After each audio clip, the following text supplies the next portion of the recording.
Thank you Jesus. आइए हम जानते हैं कि परमेश्वर की आवाज़ को, परमेश्वर के दर्शनों को हम कैसे देख सकते हैं। हालेलुया। उसकी बुलाहट को हम कैसे सुन सकते हैं। हालेलुया। देखिए, इंसान जो होता है ना, अपने मन में बहुत सी थॉट रखता है, बहुत से विचारों को उत्पन्न करता है। इंसान के जो थॉट होते हैं ना, विचार, वही इंसान को बढ़ाते हैं और वही इंसान को नीचे लेके जाते हैं। हालेलुया। तो जब भी आप परमेश्वर की हजूरी में बैठे ना, तो बिल्कुल दीन नम्रताई होके बैठे। हालेलुया। हम जानते हैं कि रोज़मर्रा की ज़िंदगी में इंसान को इतना वक्त नहीं होता, रोज़मर्रा की ज़िंदगी में काम भी होते हैं, रोज़मर्रा फैमिली परिवारों में इंसान के पास समय अपने लिए नहीं होता, लेकिन फिर भी आपने परमेश्वर को स्थान देना है। जब भी आप उठें, सुबह उठने से पहले ये नहीं कि वाइफ है वो पति को देखें, पति वाइफ को देखें, बच्चों को देखें, और उठते ही हम सोच विचारों में पड़ जाएं कि अब सारा दिन कैसे करना है, अब क्या बनाना है उनके लिए, बच्चों के लिए क्या करना है, उनके लिए क्या करना है। मानती हूँ उलझने परेशानियाँ होती, सोच विचार होते हैं, लेकिन थोड़ी देर के लिए सोच विचारों को आप बिल्कुल डिफरेंट कर दीजिए। अगर आप चाहते हो कि परमेश्वर की महिमा आपकी ज़िंदगी में हो, आप चाहते हो कि परमेश्वर के बड़े बड़े मौजे आपकी ज़िंदगी में हो, आप चाहते हो ना कि परमेश्वर आपकी ज़िंदगी में बड़ी बड़ी चमत्कारों को करे, आप चाहते हो ना परमेश्वर आपकी हर घटी कमी को उठाए, आप चाहते हो आपके बच्चे ब्लेस हो, आप चाहते हो आपकी ज़िंदगियां ब्लेस हो, आप चाहते हो कि दुष्ट के प्रभाव आपकी ज़िंदगियों से आउट हो, आप चाहते हो बीमारियों से आउट हो, आप बीमारियां आपके घरों से जाए, तो देखिए आज हम बताएंगे कि आपको क्या क्या करना है। अगर आप ये सब कर लोगे ना, यकीन मानो आपकी लाइफ बेटर होती जाएगी। आप ना जीरो से ना नंबर वन पर ओहदे पर जाओगे, आप निचले स्तर से ऊंचे स्तर पर जाओगे। हालेलुया। हर इंसान, जब आप किसी को देखते हो ना ऊंचाइयों पर, बढ़ोतरी पर, उसके ज्ञान को सुनते हो, उसकी बुद्धिमत्ता को देखते हो, तो ऐसा नहीं है। इसके लिए भी ईश्वर का हाथ होता है। हालेलुया। इसके पीछे भी एक एक मेहनत होती है, एक कड़ी तपस्या होती है, एक बुद्धिमत्ता होती है, एक स्थिरता होती है, एक जटिलता होती है, एक दीनता होती है। हालेलुया। तो आज हम आपको बताएंगे, आपने ध्यान से पूरी इस रिकॉर्डिंग को, इस वीडियो को सुनना है, और आप सुनते सुनते ब्लेस होंगे। आपको परमेश्वर की बुद्धि, ज्ञान, समझ, विवेक परमेश्वर का उतरेगा आपके घरों पर, आपके घरों में आशीष उतरेगी, आप ब्लेस होंगे। आप जानेंगे कि यहोवा जलाली परमेश्वर अपने दासों के माध्यम से आपसे बातचीत करता है। हालेलुया। तो देखिए, नहीं आपके पास वक्त है तो जब उठते हो तो थोड़ी देर परमेश्वर की हजूरी में बैठे, परमेश्वर को समा दे, परमेश्वर को नंबर वन, मतलब पहला स्थान परमेश्वर को दे। हालेलुया। आपने सोना है तो बाइबल ऊंचे स्थान पर रखनी है, जहाँ भी आप रखना चाहो। हालेलुया। लेकिन आपने फिर सुबह उठ के स्नान नहीं कर सकते, कोई बात नहीं, अपने मुंह को धोएं। मुंह को धोने के बाद आप ब्रश करें, ब्रश करने के बाद आप अपने एक अलग सेपरेट स्थान में चले जाएं, अलग रूम में चले जाएं, वह परमेश्वर की बाइबल लें और परमेश्वर के आगे दीन बन के नम्रताई से परमेश्वर को धन्यवाद की स्तुति चढ़ाएं, और फिर परमेश्वर को क्या करना है, आराधना में चले जाना। अगर आपके पास नहीं टाइम है कि बच्चों को देखना है, पति को देखना है, तो आराधना आप 10 मिनट की भी ले सकते हो, ठीक है। अगर आपके पास टाइम है तो आधा घंटा की, तो नहीं टाइम है तो 10 मिनट की। जल्दी उठ जाएं आप, जल्दी उठने का प्रयास करें आप, ठीक है। जितना आप भोर को जल्दी उठोगे, 4:30 4 के बीच में, उस वक्त ईश्वरी शक्तियाँ आपको वरदानों वरदानों से भरेंगी, और आपको जब आपको ईश्वर देखेंगे, परमेश्वर देखेंगे अपनी अपनी भक्ति में लीन होता हुआ, अपनी अपनी जैसे दीनताई में आप वो उसके अधीन में लीन होंगे, आप उसकी स्तुति में लीन होंगे, आप उसके वचनों में लीन होंगे, आप उसकी प्रार्थना में लीन होंगे, तो आप पर परमेश्वर मुहैया करेगा। हालेलुया। तो आपने क्या करना, जल्दी उठने का प्रयास करें। ये नहीं देखना कि बारिश हो रही है, आंधी आ रही, तूफान आ रही है। हालेलुया। आप उनको देखो, वीर सैनिकों को देखो, हमारे फौजी भाइयों को। आंधी तूफान में वो हमारे देशों के लिए दिन रात कायम रहते हैं, दिन रात वो तत्पर रहते हैं, हर बॉर्डरों पर वो बर्फ़ों में भी खड़े रहते हैं वो। उनको सोने का प्रबंध नहीं होता। वो हमारे देशों के लिए, हमारे लिए, हम सोते हैं वो जागते हैं, वो सुरक्षा करते हैं हमारे देश की। अपनी अपनी नींदों को कुर्बान करके अपने परिवारों को अलग, डिफरेंट रख के, अपने परिवारों से अलग होके कितने कितने साल हो जाते हैं उनको अपने परिवारों को देखे हुए। उन वीर सैनिकों को भी हमारा सलाम। उनकी तरह बनो आप। जब भी आपको ठंड लगे, जब भी आपको सर्दी लगे, तो आप उन वीर सैनिक भाइयों को याद करो कि हमें ठंड लग रही है भाई, हम तो कमरे में ही बैठे हैं, छत तो आपके ऊपर है, कंबल आपके घरों में है, रजाइयाँ आपके पास है, आपके पास गिद्दियाँ, आपके पास सोफे सट्टे की गिद्दियाँ रख लो, आप कुछ भी रख लो, आपके पास तो सब कुछ है। उन वीर सैनिकों को देखो जो पूरी रात बेचारे खड़े रहते हैं बर्फ़ों में, उनके पाँव भी ऐसे हो जाते हैं कूल कूल।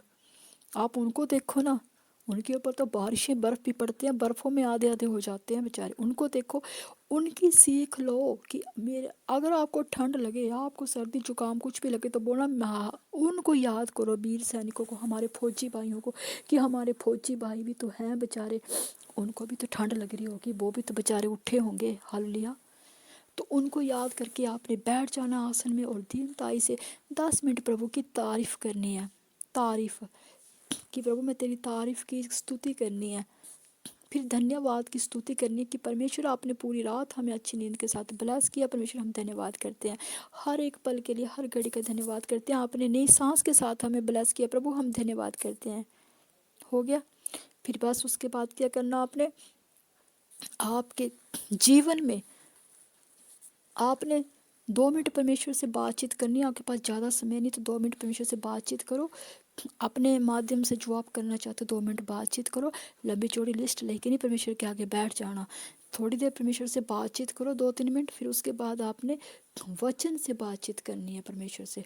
आपकी ज़िंदगियों में बीमारियां हैं तो बीमारियों वाले वचन कॉपी पे लिखो और वो वचन पढ़ो कि परमेश्वर आपके कलाम में वचन लिखा है, ये वचन मैं आपके प्यारे पुत्र यीशु के नाम से अपने जीवनों के लिए, अपने परिवारों के लिए, अपने बच्चों के लिए, अपने बुजुर्गों के लिए मांगती हूँ। आमीन। अगर आपको पैसों की कमी है तो हिसाब 45:3 में लिखा हुआ है, उस वचन को लिखो। और भी नीति वचन में लिखे हुए वचन है, उनको लिखो। व्यवस्था विवरण में जाओ, उन वचनों को लिखो। बाइबल को पढ़ो, उसको खोजो, क्योंकि परमेश्वर के कलाम में लिखा है तू मेरे राज्य और धर्म की खोज करेगा, जरूरत की। देखिए परमेश्वर, देखिए ये क्या है, कलाम क्या है, ये एक ऐसे चिराग वचन है जो हमें अंधकार से उजाले में लेके आते हैं। सब कुछ बाइबल में है, आपका सब कुछ बाइबल में है। आप बाहर को ढूंढते हो ना, सब कुछ बाहर जाते हैं, लेकिन सब कुछ इस बाइबल में है। चंगाइयाँ, रिहाइयाँ, छुटकारे, ब्लेसिंग, सब कुछ एक एक वचन में। इतनी चंगाइयाँ, छुटकारे, ब्लेसिंग है कि आप एक वचन पढ़ोगे ना, आप वचन पढ़ोगे लेकिन आपको नहीं पता कि उस वचन में कितनी आपको छुटकारे होंगे, कितनी रिहाइयाँ, चंगाइयाँ होंगी उस एक वचन में। परमेश्वर का एक वचन इतनी ब्लेसिंग देता है, तो सोचो आप दिन में 5 वचन भी पढ़ोगे तो कितनी ब्लेसिंग आएगी। हालेलुया। आपने तो सिर्फ मांगना है यीशु के नाम से वचन को, लेकिन उस वचन में कितनी आशीषें होंगी वो सिर्फ मेरे परमेश्वर को पता है, वो देगा आपको। लेकिन आपने वचन पढ़ लिए, दिन में चाहे 50 वचन पढ़ लिए, 60 पढ़ लिए, 10 पढ़ लिए, अपनी अपनी कैपेसिटी के हिसाब से। आपने चाहे 5 घंटे वचन पढ़ लिए, परमेश्वर की बड़ी सेवा कर ली, 4 घंटे, 3 घंटे। और फिर देखो कुछ लोग ऐसे होते हैं परमेश्वर की हजूरी में बड़ी सेवा करते, वचनों को पढ़ते, कलाम को पढ़ते हैं, प्रार्थनाएं करते हैं। थोड़ी देर के बाद दुष्ट क्या करेगा, उसको पता लग गया है कि आप परमेश्वर में बढ़ रहे हो, तो अब वो सोचेगा कि मुझे इनके घरों से तो जाना पड़ेगा भाई। अब तो मैं गया काम से। हम्म, अब तो मैं गया काम से, अब तो मुझे इनकी ज़िंदगियों से निकलना पड़ेगा। अब वचन से डरता है वो।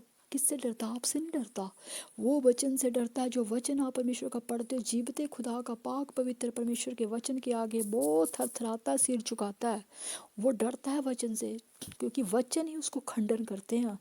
हालेलुया। तो आपने क्या करना है, फिर क्या करता है दुष्ट की, वचन आपने पढ़ ली, प्रार्थना कर ली, चलो जी एक दिन तो बहुत अच्छा चल गया। दूसरे दिन वचन को जड़ समेत उसको, जैसे होता है ना पेड़ जो होता है वो जड़ को, अगर जड़ मजबूत होगी तो पेड़ टिका रहेगा, पेड़ लंबा खड़ा होगा, उसकी टहनियाँ भी खड़ी होंगी। जब पेड़ ही हिल जाएगा, पेड़ ही गिर जाएगा, जब जड़ ही मजबूत नहीं होगी तो पेड़ कहाँ से खड़ा होगा और टहनियाँ कहाँ से पनपेगी। अगर आप वचन को स्थिरताई से, वचन को रखोगे सत्य सच्चाई पवित्रताई से, आप विश्वास की ढाल बनकर खड़े रहोगे कि नहीं, शैतान चालाक है, वो आपके परिवारों में घुस के किसी के शरीर को यूज़ करके आपको गुस्सा दिलाएगा। आपका पति आपको बोलेगा ये सामान ऐसे कैसे रखा, ये सामान तूने ये क्यों उठाया, मैंने यहाँ रखा था। बच्चे बोलेंगे मम्मी ये तूने क्या कर दिया, तेरे को कुछ आता नहीं काम, तू कुछ कर नहीं सकती। क्योंकि वो बच्चे नहीं बोलेंगे, वो दुष्ट करवाएगा ताकि आप मुख शब्द वाणी से गिरें। जो बच्चे आपको कुछ बोलेंगे नहीं, वो बच्चे बोलेंगे मम्मी तूने क्या कर दिया, तेरे को पता नहीं चलता लंच बॉक्स में कितनी रोटी डालनी है, तुझे पता नहीं चलता सब्जी कैसे डालनी, तुझे पता नहीं चलता हमारी सॉक्स कहाँ है, तुझे पता नहीं चलता हमारे बूट कहाँ है, मम्मी ऐसा मम्मी वैसा। और मम्मी को आ गया गुस्सा, और मम्मी ने बोला इसने एक तो मैंने चार, लेकिन मम्मी भूल गई कि 4 दिन मैंने प्रार्थनाएं की है, वचन पढ़े हैं, ब्लेसिंग लेनी है, लेकिन चले गए फिर वचन। क्या किया आपने, घड़ा भरा अनॉइंटिंग का और शैतान ने आपका अनॉइंटिंग गिरा दी। मैं आपको बता रही हूँ, आपने गिरानी नहीं है। कुछ लोग ऐसा करते हैं, हो जाता है, क्योंकि जब हम प्रभु में नए नए थे तो हमें भी ऐसा होता था। लेकिन बुद्धि को मांगना है यहोवा से, बोलना परमेश्वर, जब भी आप बैठें तो बोलें परमेश्वर हम अपने आप को तेरे लहू में ढक्कन लगाते हैं, अपनी आत्मिक पोजीशन को लगाते हैं, वचनों को लगाते हैं, प्रार्थना को लगाते हैं, अपनी मुख शब्द वाणी जीवा को भी ढक्कन लगाते हैं, आँखों को कानों को, ताकि दुष्ट हमें गिरा ना सके। और परिवारों को भी ढक्कन लगा देना लहू का, एक एक जन को, जितने परिवार है, ताकि दुष्ट उनकी ज़िंदगियों को पकड़ ना सके, अटैक ना कर सके, इस्तेमाल ना कर सके। अपने घर परिवारों को, खाने पीने की चीज़ों को अपने पूरे कवरिंग कर देना। मेहनत करनी पड़ती है भाई, मेहनत से ही सब कुछ मिलता है, मेहनत तो करनी पड़ेगी अगर दुष्ट की चालों से बचना है।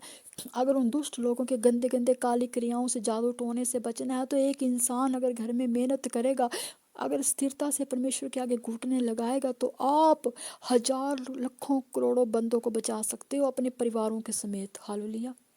ये आप पर निर्भर है कि आप पहले अपने परिवारों को बचाना है। जो परिवार आपके बीमारियों में पड़े हैं, परिवार आपके नशों में पड़े हैं, परिवार आपकी बुराइयों में पड़े हैं, उनको बचाना है पहले। हालेलुया। पहले घर की बुनियाद को पक्का करना है। तो ऐसे ऐसे करके आपने परमेश्वर को, अगर आप गृहिणी हैं, घर का काम कर रहे हैं, नौकरी पर नहीं जाते, तो आपने दिन को भी परमेश्वर को अपने समय के अनुसार दिन को भी मुंह दिखाना है परमेश्वर को। परमेश्वर घुटने लगाने चाहिए, आप आधा घंटा लगाओ चाहे 20 मिनट, दिन को भी प्रभु के आगे हमें मुंह दिखाना है। शाम को सोने से पहले प्रार्थना करना अनिवार्य है। वैसे तो परमेश्वर ने मिडनाइट प्रार्थना बोला है कि मिडनाइट प्रार्थना, रात को प्रार्थना करें, लेकिन कई गृहिणियाँ नहीं कर पाती हैं, रोज़मर्रा की ज़िंदगी में थकी होती हैं, तो कोई बात नहीं, लेकिन सोने से पहले अपने पतियों को, अपने बच्चों को, अपने खाने पीने की चीज़ों को, किचन में भी शैतान अटैक करता, आपके अनाजों में भी वो अटैक कर जाता, आपके अनाजों को भी बरकतें काम कर। अब सोने से पहले गृहिणी को समझदारी से काम लेना। भाई बहनों, सोने से पहले तत्पर रहना है, प्रार्थना करके सोना है, लोगों का ढक्कन लगा के सोना है, अपने आप को लगाना, अपने पति को, बच्चों को, माँ बाप को, किचन को जरूर लगाना, क्योंकि बरकतें वाला किचन होता है। हर एक किचन को ढक्कन लगाना है, खाने पीने की चीज़। शैतान पानी में भी अटैक कर सकता है, आपके अनाजों में अटैक कर सकता है, आपके कपड़ों पर अटैक कर सकता है। हर एक एक चीज़ को, भले ही आपको समय लगे, 15 मिनट लगे, 20 मिनट लगे, लेकिन ढक्कन लगा के सोना है। और याद रखो, प्रकाशित वाक्य आपने जरूर पढ़ना। अगर आप चाहते हो ना कि परमेश्वर की बुलाहट को सुनना चाहे, जो इंसान परमेश्वर की आवाज़ को सुनना चाहते हैं, क्योंकि प्रकाशित वाक्य भविष्यवाणी है, ये भविष्यवाणी, ये दर्शन, परमेश्वर दर्शन के माध्यम से आपसे बातचीत करेगा। हालेलुया। तो आपने क्या करना है, प्रकाशित वाक्य जरूर पढ़ना है। दिन में सोने से पहले भी प्रकाशित वाक्य पढ़ना है, चाहे आप 2 पढ़ने पड़े, जितना आपकी कैपेसिटी है प्रकाशित वाक्य पढ़े। सोने से पहले भजन संहिता 91 जरूर पढ़ना, और 91 91 और 101 की पढ़ के सोना। हालेलुया। आपकी प्रोटेक्शन करेगा परमेश्वर। हालेलुया। आत्मिक हथियार बचन को आप जानते हो, तो कल हम आत्मिक हथियार बचनों के बारे में भी आपको बताएंगे।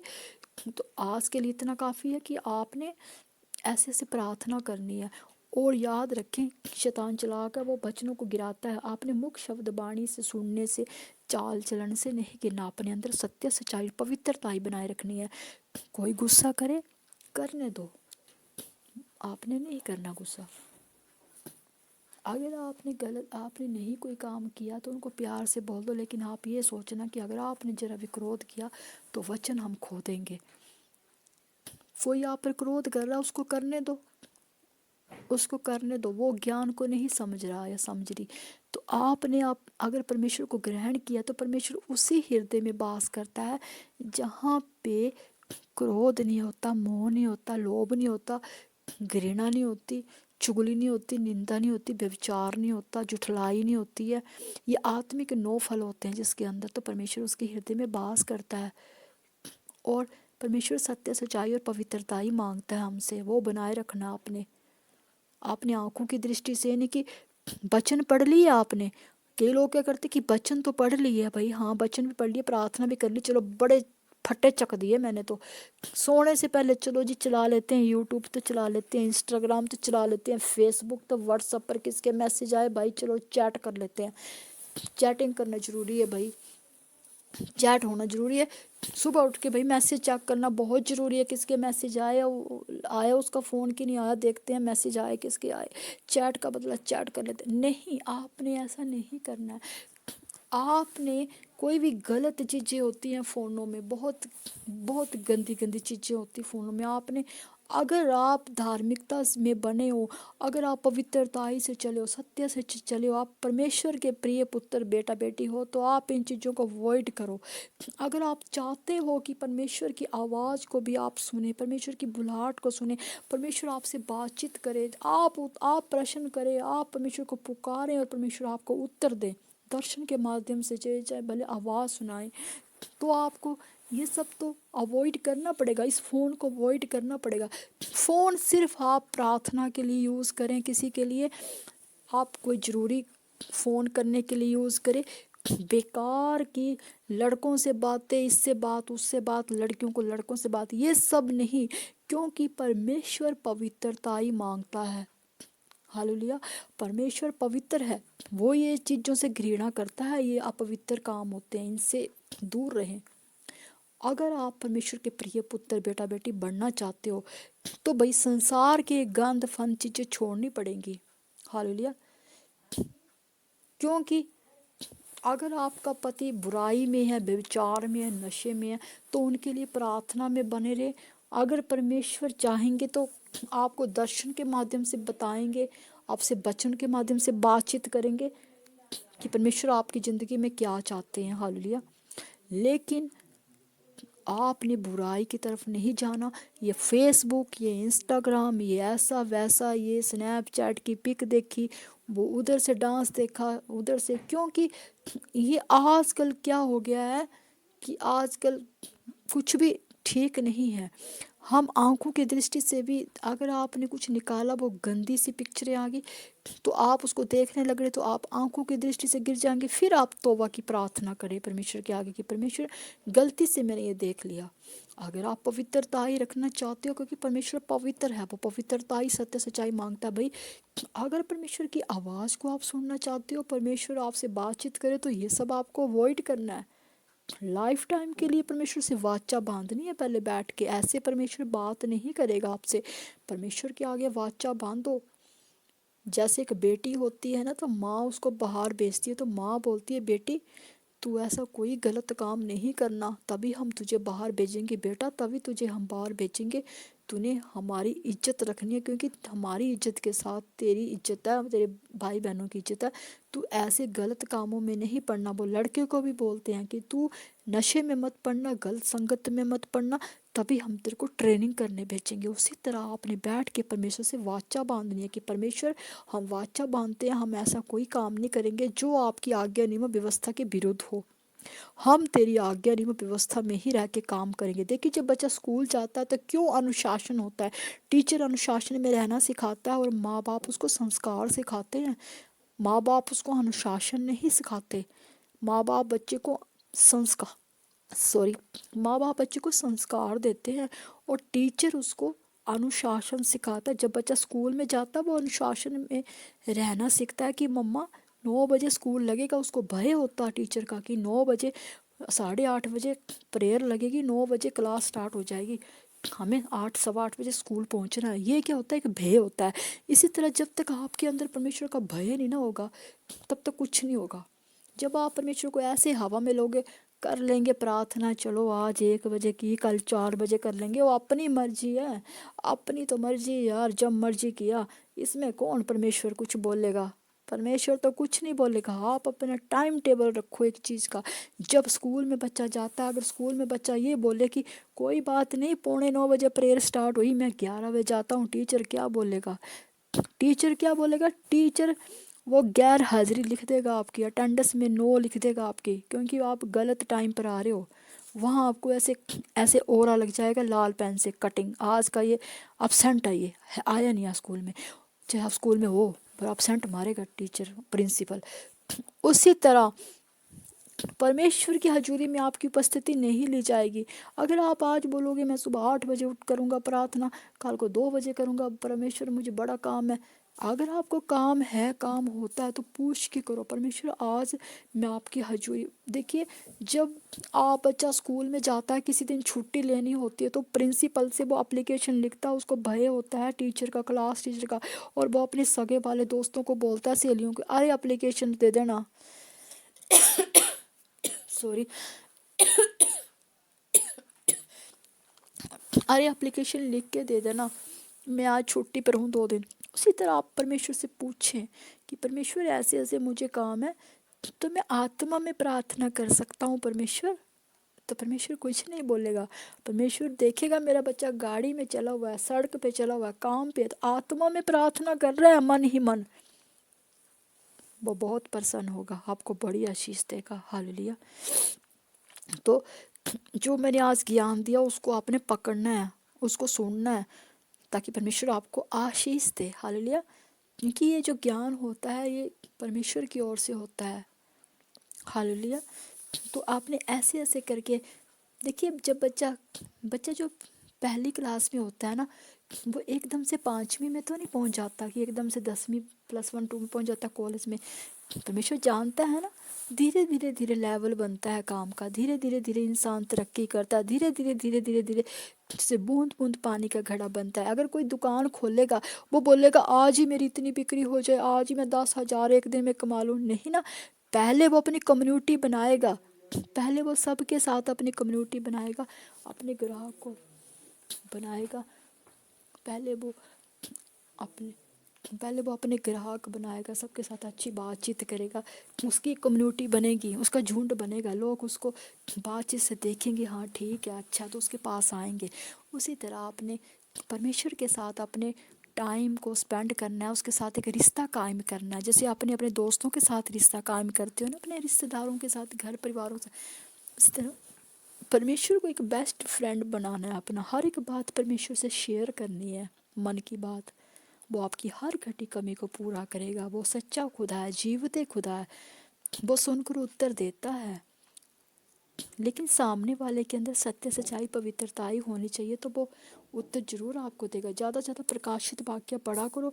अगर आप परमेश्वर की बुलाहट आवाज़ को सुनना चाहते हो, तो मैं आज फिर आपको बोलती हूँ, जितना हो सके आप प्रकाशित वाक्य को पढ़ा करो, दिन में भी पढ़ा करो प्रकाशित वाक्य को। अगर आप परमेश्वर की आवाज़ को सुनना चाहते हो, तो प्रकाशित वाक्य, सबसे पहले आप वचनों को पढ़ा करो। आधा घंटा आपने वचन पढ़ने, कोई भी वचन पढ़ लो आप। उसके बाद जब सोने लगो, तो एंड में आपने प्रकाशित वाक्य पढ़ना है, ठीक है। प्रकाशित वाक्य जरूर पढ़ना है।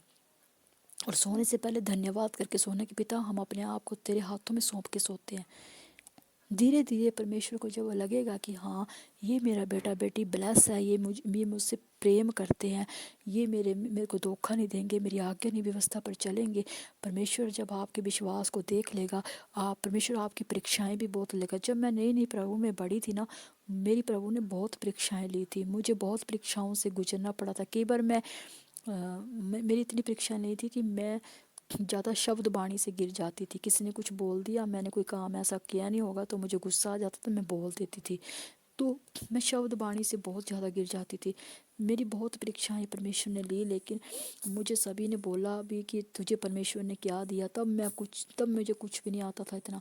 तो मुझे सभी बोलते थे घर वाले कि तुझे परमेश्वर ने दिया क्या, तुझे परमेश्वर ने मेरे से ऐसे बात नहीं की है। और जब मुझे सभी टॉर्चर करने लगे कि तुझे परमेश्वर ने दिया क्या, तेरी ज़िंदगी में क्या है, परमेश्वर ने तुझे क्या दिया, क्या परमेश्वर तेरा कुछ नहीं कर सकता, ऐसा जब मुझे सारे टॉर्चर करने लगे, इधर से उधर से, इधर से उधर से, उधर से, तो मैं एक दिन बहुत रोई परमेश्वर के आगे। मैंने बोला, परमेश्वर इतना कुछ मुझे सुनने को मिलता है, तो लेकिन मैंने कभी किसी को पलट के जवाब नहीं दिया। तब जब मुझे बोलते थे सारे कि तेरा परमेश्वर कैसा है, तेरा परमेश्वर तेरी सुनता नहीं, तो मैंने पलट के किसी को जवाब नहीं दिया। मैंने एक ही बात बोली, यहोवा मेरे लिए सब कुछ पूरा करेगा। देखिए, मैं हर मुसीबत में, हर मुश्किल में ना एक ही वचन बोलती थी, आप भी यही बोलो। मैं एक ही, जो भी मुझे कोई कुछ बोलता था तो मैं पता उसको क्या बोलती थी, मैं उसको वचन देती थी आगे से, वचन देती थी उसको आगे से। मैं कोई गलत बात नहीं बोलती थी, वचन की मार मारती थी, वचन का थोड़ा मारती थी मैं उसके ऊपर। मैं बोलती थी, यहोवा मेरे लिए सब कुछ पूरा करेगा। मैं सच बोलती हूँ, मैं यही बोलती थी, यहोवा मेरे लिए सब कुछ पूरा करेगा। और एक बार मेरे अपनों ने क्या किया कि मैं बताती हूँ, मेरे व्हाट्सएप पे मैंने व्हाट्सएप पे लगाया था कि यहोवा मेरे लिए सब कुछ पूरा करेगा। उन्होंने मेरा व्हाट्सएप से ये स्टेटस से ये वचन निकाल के मेरे व्हाट्सएप पे डाला और नीचे आंसू के स्टिकर दे दिए। उस वक्त मैं प्रभु में नहीं बढ़ रही थी। प्रभु की आत्मा ने मुझे अपने कामों के लिए खड़ा नहीं किया था, ना ही मुझे कोई ज़्यादा ज्ञान था, है ना। तो मैं ऐसे कोर्स तो कर रही थी कि कोर्स कर रही थी, क्योंकि मुझे प्रभु के मतलब दास ने, प्रभु की आत्मा ने बात किया था कि तुझे मैं अपने प्रभु ने बोला था कि तुझे मैं अपने कामों के लिए खड़ा करूँगा। हालेलुया। तो मैं प्रभु का कोर्स कर रही थी उस वक्त। तो अभी मुझे इतना भी ज्ञान नहीं था कुछ भी, लेकिन उसके बावजूद भी किसी ने मुझे क्या किया, मुझे व्हाट्सएप से आंसू के स्टिकर दे दिए नीचे कि मैंने लिखा कि यहोवा मेरे लिए सब कुछ पूरा करेगा। उन्होंने मेरे को स्टेटस से निकाल के व्हाट्सएप में डाल दिए, मेरे किसी अपनों ने, कि भाई यहोवा तेरे लिए कुछ नहीं करेगा। आंसू के स्टिकर ऐसे दिए। यही बात थी ना कि यहोवा मेरे लिए कुछ नहीं करेगा। मैंने लिखा यहोवा मेरे लिए सब कुछ पूरा करेगा, उन्होंने आंसू के स्टिकर दिए। इसका मतलब यही था कि उन्होंने लिखा कि तुझे तो आंसू ही मिलेंगे परमेश्वर में आके, क्योंकि मैं एक राजपूत फैमिली की बेटी थी, हिंदू धर्म से थी। तो मेरे किसी अपने क्लोज ने ऐसे किया, जो मेरा बहुत ही क्लोज था, है ना। तो मैं और रिश्ता नहीं बताऊंगी कौन था, लेकिन वो सुनेगा तो उसको पता लगेगा कि आज परमेश्वर ने मेरी ज़िंदगी में कितने बड़े मौजे किए। जो गड्ढा उन्होंने मेरे लिए खोदा, जो आंसू उन्होंने मेरे को दिए, वो आंसू पलट के परमेश्वर ने उनको ही वापस किए। हालेलुया। और मेरा स्तर उनसे भी ज़्यादा ऊंचा किया परमेश्वर ने। परमेश्वर क्योंकि मेरी शान बना है, मेरा मान बना है। तो मैं उठी सुबह, तो मैंने अपने मम्मी पापा को बताया कि देखो मेरे को ये व्हाट्सएप पे ये आया, मुझे मेरे खुदा के बचन के आगे आंसू के स्टिकर लगाए हैं किसी ने। तो मेरी मम्मा ने बोला, मत रो, अगर तेरा खुदा इतना चमत्कारी है तो सब कुछ तेरे लिए करेगा, मत रो, परमेश्वर तेरे लिए सब कुछ करेगा। मम्मी ने बोला। उस दिन मैंने ठान लिया था मन में कि मैं रूह सच्चाई से परमेश्वर की हजूरी में बैठूंगी। मैंने मेहनत की, परमेश्वर में दिन रात मेहनत की। मैंने ट्रेनिंग में, सभी ने ट्रेनिंग में सो जाना रात को, और मैंने पढ़ते रहना, बाइबल पढ़ते रहना। पास्टर जी मेरे आत्मिक पिता आते थे, मेरे आत्मिक पिता बोलते थे कि ये लड़की बहुत आगे जाएगी, ये लड़की बहुत आगे जाएगी। तो पास्टर मेरे आत्मिक पिता ने मेरी ड्यूटी लगा दी प्रेयर लाइन में, जहाँ पे लोगों की प्रेयर प्रार्थना। मैं मतलब परमेश्वर में इतना बाइबल पढ़ने लगी, इतना बाइबल पढ़ने लगी, खुदा का इतना मेरे पर अनुग्रह हुआ। मेरे आत्मिक पिता, जब मेरे आत्मिक पिता ने मुझे देखा कि ये लड़की ईमानदार है, ये लड़की में प्रभु की प्रेम करती है, स्थिरता में रहती है, तो उन्होंने बोला कि ज्योति की ड्यूटी वहाँ लगाई जाए जहाँ प्रेयर लाइन होती है। तो मैंने बोला, पास्टर जी मैं तो कोर्स करने आई हूँ बाइबल का, तो मैंने प्रेयर लाइन में क्या करना, मैं कोई प्रेयर लाइन में नहीं रहने आई हूँ, मैं तो पास्टर बनने आई हूँ, मैं तो पास्टर का कोर्स करने आई हूँ। उसने बोला, मेरे पिता ने बोला, मेरे पिता जिनसे मैं कोर्स करने गई थी, उन्होंने बोला पास्टर जी ने कि बेटी, प्रेयर लाइन में सबकी प्रार्थनाएं आएंगी, तू यहीं से तेरी आत्मिक उन्नति हो जाएगी। तो प्रेयर लाइन में जब तू प्रार्थना करेगी, रोज़ के रोज़ यहाँ पे 1000 फ़ोन आते हैं, तो दिन में 50 फ़ोन भी अटेंड करेगी, तो यहीं से परमेश्वर तेरी आत्मिक उन्नति को बढ़ाएगा, तू ब्लेस होगी। तो मैंने बोला, पास्टर जी मैं बाइबल तो पढ़ सकती हूँ लेकिन मुझे प्रार्थना करने नहीं आती। सच में मुझे प्रार्थना करने मुझे कुछ नहीं आता था, मैं सच बोलती हूँ। मैंने बहुत मेहनत किया। हमारे को फ़ोन नहीं दिया जाता था, फ़ोन भी हमसे ले लिया जाता था। बोलते सिर्फ संडे टू संडे अपने मम्मी पापा से बात करो। हमें कोई फ़ोन फान नहीं मिलता था वहाँ ट्रेनिंग में। तो मैं अपनी बात आपको बता रही हूँ कि परमेश्वर ने मेरे पर ज़िंदगी में कितने फ़ज़ल किए और मैंने कितनी मेहनत की। मैं अपनी मेहनत को बताती हूँ। मैंने बहुत मेहनत की, बहुत मेहनत। मेरे पास मैं फ़ैशन की तरफ ध्यान नहीं था। मेरे पास 2 सूट थे। मैं एक सूट धोती थी, दूसरा सूट लगाती थी, फिर उसको सुखाती थी, फिर दूसरा धोती थी। मैंने कभी अपने मम्मी पापा को तंग नहीं किया, क्योंकि मेरी ज़िंदगी में कुछ लोगों ने ऐसे प्रॉब्लम्स क्रिएट किए थे कि मैं क्या बोलूँ। लेकिन मैंने अपनी मम्मी पापा को बिल्कुल तंग नहीं किया था कि हाँ मुझे ये पैसे चाहिए। जो वहाँ पे मिलता था पास्टर जी जो देते थे हम वही रोटी खाते थे। लेकिन मैं रोटी की बजाय फास्टिंग करना ज़रूरी समझा। मैं एक टाइम खाती थी रात को, मैं फास्टिंग पे चली गई। वहाँ प्रेयर लाइन में मैंने देखना कि लड़कियाँ थी प्रेयर लाइन में। वो मेरे से एक्सपीरियंस होल्डर थी, पहले की 4-4 साल की। मैं नई नहीं थी, मुझे प्रार्थना करने नहीं आता था। मैंने कागज़ में प्रार्थना, एक सीनियर दीदी थी उनसे प्रार्थना लिखवाई और मेरी लगन बहुत ज़्यादा थी। मैंने वो प्रार्थना एक ही दिन में याद कर ली। मैं प्रार्थना करने लगी, प्रार्थना करने लगी। 1 महीना, 2 महीना, 3 महीना मेरी आत्मिक पोजीशन परमेश्वर ने ब्लेस किया। रात को लड़कियों ने क्या करना कि लोगों ने प्रार्थना करनी, क्योंकि लोग बेचारे मजबूर होते थे, उनके प्रॉब्लम आती थी, कोई बीमार हो जाता था, वो प्रार्थना करवाते थे मसीह लोगों से। लड़कियों ने क्या करना कि स्विच जो है साइलेंट पे कर देना और फ़ोन नहीं उठाने। उन्होंने सो जाना 12-1 बजे। तो मैंने उनको बोलना कि आप फ़ोन उठाओ, किसी की ज़रूरी प्रार्थनाएं आई होंगी। बोला दीदी यार इनका तो काम है रात दिन प्रार्थना ही करते रहते हैं, हमने सोना कब है।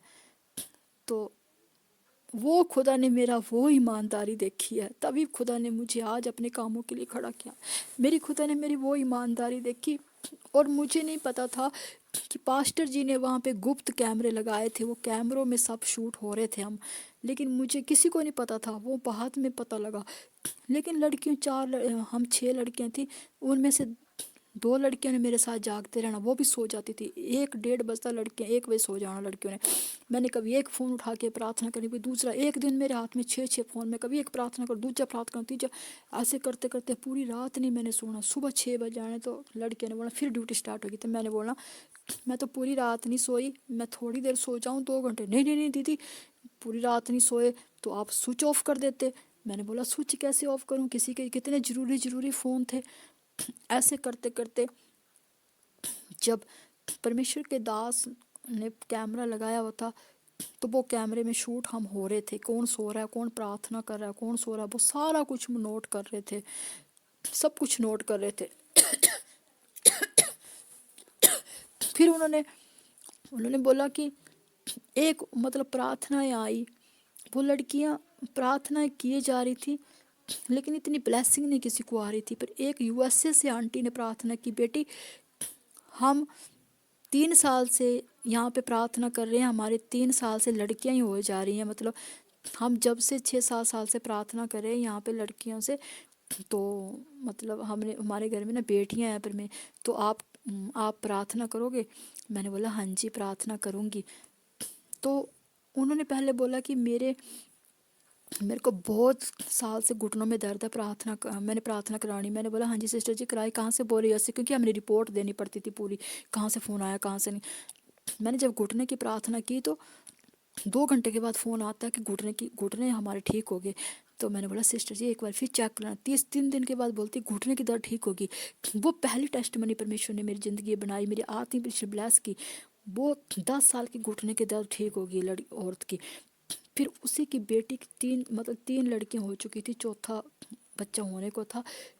और वो उसने मेरा नाम पूछा, जब उसके घुटने की दर्द ठीक हुई तो उसने मेरा नाम पूछा। मैंने बोला मेरा नाम ज्योति है। तो वो जब भी प्रेयर लाइन में कॉल करती थी सब लड़कियों को बोलती थी मैंने ज्योति से ही प्रार्थना करवानी है। सब लड़कियां बड़ी हिटेशन करने लगी मेरे से, बोलती है ये क्या बात है, हमसे प्रार्थना नहीं कराती है आंटी, सिर्फ ज्योति ज्योति करती रहती है, ज्योति ज्योति करती रहती है। तो मैंने बोला आप कर दो इनकी प्रार्थना, मैं थोड़ा ना आंटी को बोलती। आंटी मुझसे ही प्रार्थना कराना चाहती है। फिर जब आंटी की बेटी की डिलीवरी थी तो आंटी ने बोला कि ज्योति तुम हमारे लिए फरफैसी कर, अब हम मेरी बेटी के घर में 3 लड़कियां, अब तू तू फरफैसी कर, हमारे हमारे बेटा हो। मैंने बोला ठीक है। मैंने भी विश्वास करके बोला खुदा अब इनके घर में बेटा ही होगा। मैंने भी फरफैसी कर दी, वैसे से आंटी का फ़ोन था उसका। मैंने बोला अब आपके घर में बेटा होगा और आप बेटे के साथ ब्लेस होंगे और वापस आएंगे इंडिया। और 1 घंटे के बाद आंटी का कॉल आता है कि बेटा हुआ और नॉर्मल डिलीवरी हुई है। आंटी ने जब कॉल किया, बोले ज्योति से बात कराओ। बोला बोले बेटी परमेश्वर तेरे साथ हैं और हमारे घर में तीन तीन बेटियां और चौथा बेटा हुआ और परमेश्वर ने हमें ब्लेस किया। और आंटी ने मुझे ये बोला कि मैं तेरे से मिलना चाहूँगी और तुझे जो चाहिए मुंह मांगा तू कुछ भी मांग ले, ज्वेलरी मांग ले, पैसे मांग ले, मोबाइल मांग ले। मैंने बोला आंटी मुझे कुछ नहीं चाहिए, आप आ जाओ, मेरे लिए इतना ही काफ़ी है। वो आंटी आए चर्च में, हमसे मिले आके, मेरे लिए फ्लावर लेके आए, मेरे लिए फ्रूट्स लेके आए, मेरे लिए मिठाइयों के डब्बे लेके आए और मुझे पैसे देने लगे। और मैंने पैसे नहीं लिए, मैंने बोला यहीं पे चर्च में दशवांश डाल दीजिए। और उन्होंने मुझे बोला कि तू सच में, तू जिसकी भी प्रार्थना करेंगी लोग हील चंगे ब्लेस होंगे। तो देखिए जब परमेश्वर हमारा क्या देखता है, परमेश्वर ने मेरी स्थिरता को देखा कि लड़की, इसको मेरे को भी नींद आ रही थी लेकिन मैं देख रही थी कि वो कितने मजबूर होंगे जो प्रार्थना रात को करवा रहे हैं, रात को कॉल आ रहे हैं, वो कितने मजबूरी से प्रार्थना करवा रहे होंगे। उनको ज़रूरत है, अगर हम साइलेंट होके सब सो गए तो ये क्या होगा, ये विश्वासघात होगा परमेश्वर के प्रति। तो परमेश्वर हमारा क्या देखता है, हमारी सच्चाई को देखता है, हमारी हमारी स्थिरता को देखता है। इसी तरह परमेश्वर में हमेशा वफादारी रखो। अगर हम परमेश्वर के प्रति वफादारी रखेंगे ना तो परमेश्वर हमें बहुत बढ़ाता है। हालेलुया। तो परमेश्वर ने आज मुझे ब्लेस किया, अपने कामों के लिए खड़ा किया और परमेश्वर ने मुझे बहुत महासामर्थ्य दी है। जो बोलती हूँ हो जाता है। और आज दिन तक जिसकी भी प्रार्थना की है वो सभी हील चंगे ब्लेस हुए हैं। हालेलुया। तो परमेश्वर बहुत ग्रेस देता है। परमेश्वर आपको भी बहुत ग्रेस दे, बढ़ाए। प्रकाशित वाक्य पढ़ा करो। हालेलुया। खुदा आपसे बात करे। God bless you.